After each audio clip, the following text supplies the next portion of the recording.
Welcome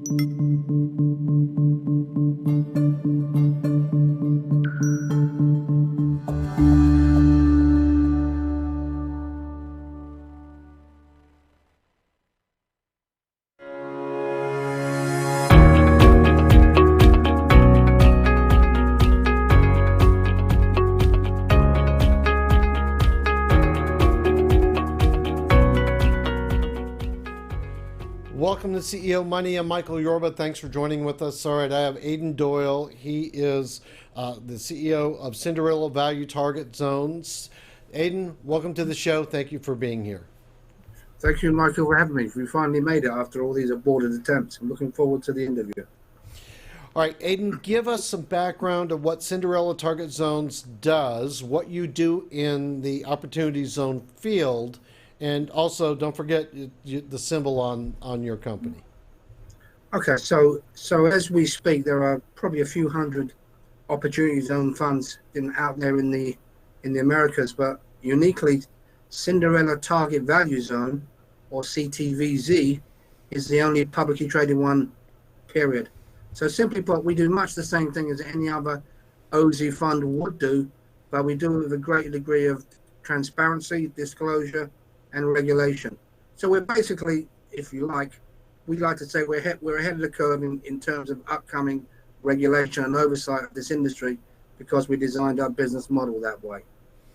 Now, there are some people watching the show that are not familiar with what opportunity zones are. We can get technical with each other because we both work in this field, but break it down to the general audience, what an opportunity zone does and why they are so in demand and valuable at this point in time. All right, so the simple answer to that question is the Opportunity Zone program was brought into effect 2016 as a segment of the Jobs Act.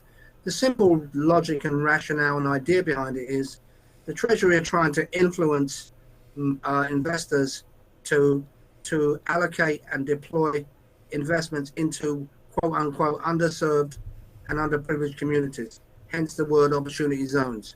Now, the benefit that the investor derives comes in the forms of tax deferrals, and in some cases completely negates their tax liability.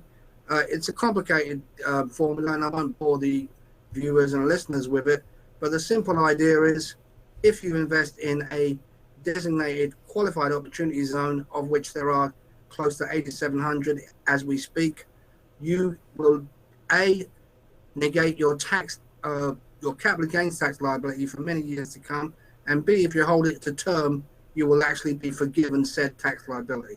So the simple answer is the longer you're in there, the more tax breaks and benefits you'll get.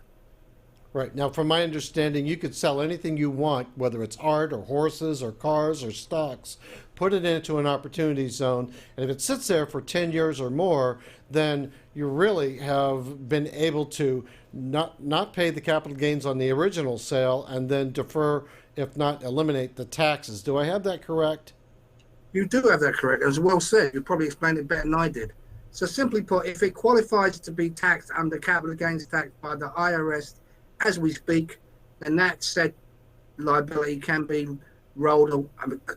deferred by investing into a qualified opportunity zone fund within, I believe it's 180 days from the sale of said asset. So basically, if you sell something and make some capital gains tax, as long as you get said income or proceeds into a qualified fund within 6 months, you're gonna defer and roll over the tax liability that you would have normally had to find the following year. Now, your company, Cinderella Value Target Zones, are you targeting any particular markets, meaning you're going after urban properties, you're going after New York only, or are you kind of agnostic? Well, we're certainly not agnostic, and I'll explain why by giving you some backstory to the way that the Opportunity Zone funds have rolled out so far. So, as you can imagine, in investments of this nature, a great deal of the attention is focused on real estate. In other words, as we speak, I would say that of the 200 or 300 fund managers that are out there, I think about 80% of them concentrate on real estate. But quite frankly, if you read the legislation, and you need an hour or two to do so, you'll see that the intention of the statute is to foster and develop business and economic growth, and that comes in a lots of different flavors, not just real estate. So the short answer is there's plenty of real estate brokers, developers, and fund managers out there that are looking to increase their holdings in opportunity zones. We, that's Cinderella target value zones, are actually more inclined or more targeting private equity. In other words, we want to fund the grassroots businesses in these communities. Some of that investment will naturally come in the form of real estate, but a lot of it will come in the form of equity, know-how, plant and equipment, and the various business assets that it takes to get up and running and make a profitable business model and concern. So you really have taken the traditional private equity investment and put an extra, if you will, tangent to it to be able Yes, to yeah, create more business in a faster fashion. Because right now, from my understanding, these private equity funds are just clamoring all over themselves to place the money as quickly as possible. But mostly, you're right. I do hear about real estate being the primary target, but you're saying you're investing in businesses through opportunity zones. yes. Once again, I don't want to bore your viewers and listeners with numbers and stats, but the simple requirement for a fund manager to deploy client assets and qualify for all the tax breaks is you must invest 90% of the fund into qualified opportunity zones. However, within that 90%, you're given a very broad range of in what areas and asset classes you can look at and you can be involved in.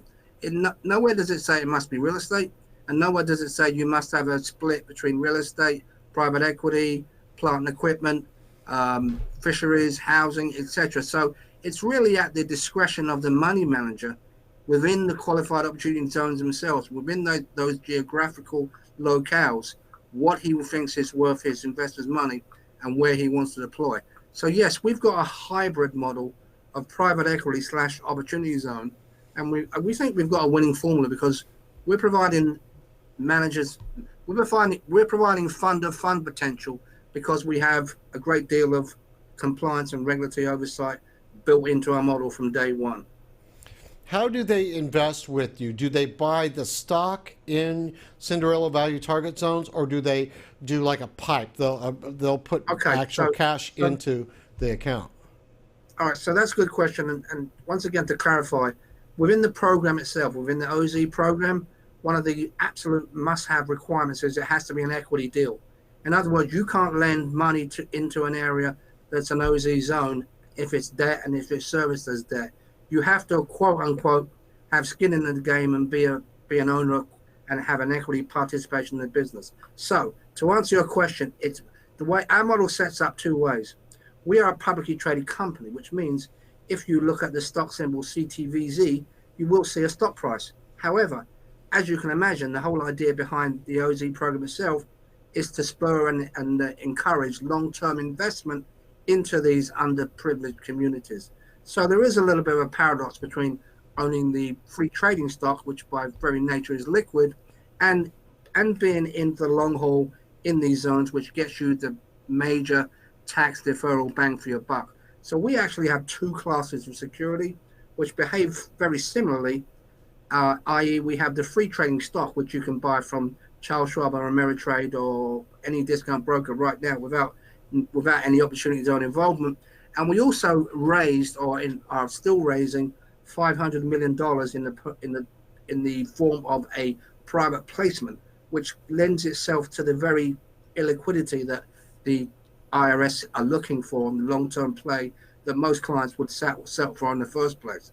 The good news is, whilst the private placement stock or the accredited investor stock isn't publicly traded, it's the same animal as the free trading stock. So there is a parity in terms of its stock price. In other words, it correlates to the publicly traded stock you see in the market. Now, from the investor point of view, that's beautiful because he gets an indication on a daily basis of how well A, his investment performing, and B, the company is performing in general. So we think we've got a very good model here, and we're encouraging solicitations from both fund managers, investors, and or project managers looking for capital. Brilliant. You have really broken the envelope here with this one. All right. Now, I want to invite you to come back onto the show on a regular basis so you can talk about the pockets of opportunity that you're seeing throughout your opportunity zone placement of funds. Would you be able to do that? I would be happy to, Michael. Great. All right, Aidan, thanks for being a guest on today's show. I'm so happy that you were here today, and I look forward to our next interview. Super. Thanks for having me. You're welcome. You've been watching CEO Money with Michael Yorba. Thanks for joining with us. Like us on Facebook, follow us on Twitter, and don't forget to download our new app on iOS and Android. CEO Money is what you look for. We'll talk to you soon.